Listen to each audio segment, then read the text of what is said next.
Hi there, my name is Brad, and I am the creator of this comic that you're seeing on screen, and it's called NeverWinter. It's a little comic that I thought up a little while ago, and the reason for this video is kind of my thought process behind it on certain important scenes that I find important. This is more of an introductory thing.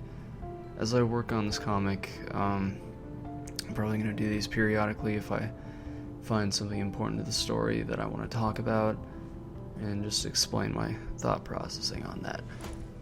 So, for this first one, actually, let me go ahead and explain what the comic is about. It's about a boy named Pete and his bird friend named Bird,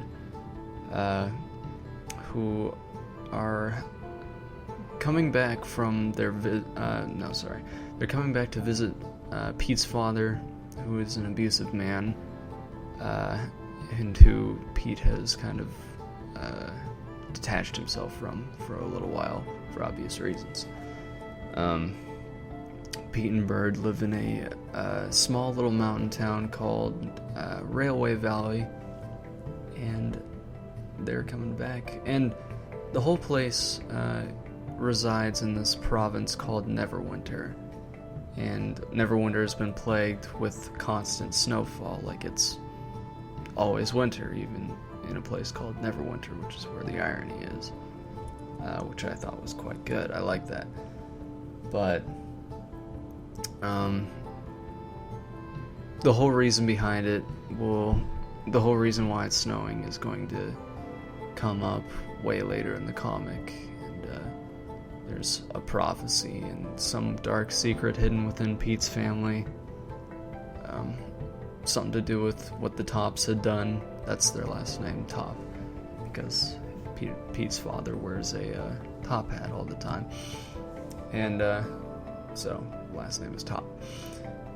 And so there's a dark secret hidden in the Top family, but no one really knows that yet. And that's a minor spoiler.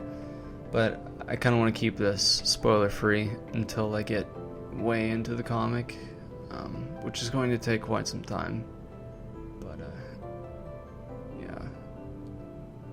And as I look on the screen and see how much thought I've been putting into this comic, it's really been kind of a rush for me because I haven't really been interested. Well, I have been, but it's been hard to make a comic ever since 7th grade, whenever I just kind of stopped. I had a really good one going, and then I kind of stopped because I didn't have any ideas.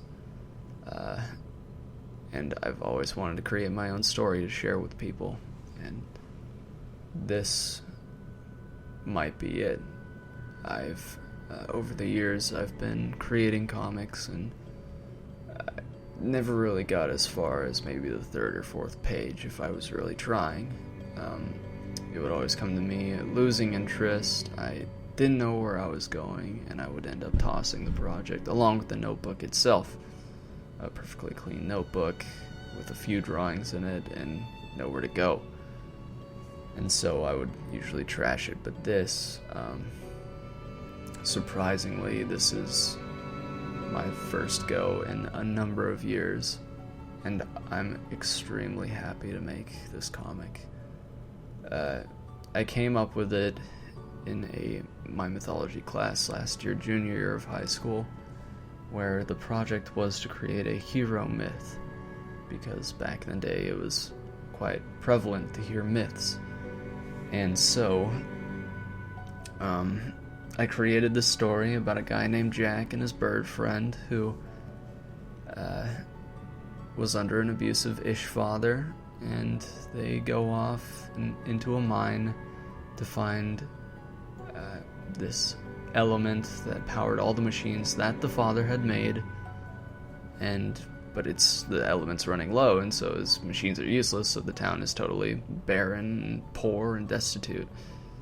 But Jack goes into the old mines and finds a piece of it and leads into more, but then his father catches up to him, and he doesn't like that, and so he threatens to kill him, but then Pete and Jack make it out, killing the father in the process. I don't remember how he died, but I think it was a cave-in type of thing, and he starved to death or something. But, and then they get out, and then Pete is revered, and he's finally happy. And that was basically the entire story. But this is a much different story. It's much more refined, and I changed the main character's name to Pete because it's a nod to a Flash game maker named Thomas Brush, who made a game called Coma way back in the day, in 2010. It's over a boy who's in a coma, and his name is Pete. And I forget what his bird friend is, but this is a huge nod towards him. On the topic of Thomas Brush, he's a huge inspiration for the art style and really the entire style of the comic. I want it to be a more somber mood while still kind of an uplifting type of mood. I consider his work to be really good and a big inspiration for me, as well as his work ethic. I hope to follow in his footsteps. And yeah, that's really about it for the comic. Other than that, that's about it. I'll just putting my thoughts out there for how this comic's gonna go and what my thinking is on it, and I'm just really happy to be working on it. So I hope in a separate video I'll be able to share my thoughts on certain things, and I hope you guys enjoy if you're at all listening. So there will be a link to the comic in the description. I post it on Tapastic weekly, bi-weekly, sometimes. If I'm not pressured with work or school, I'll work on it usually. But yeah, these probably won't be very frequent because I run out of things to talk about usually, but this is just kind of an introduction, and I'll probably keep doing these if I find something significant to talk about. Alright, thank you for listening, thank you for watching, and I hope to see you in another video. Peace.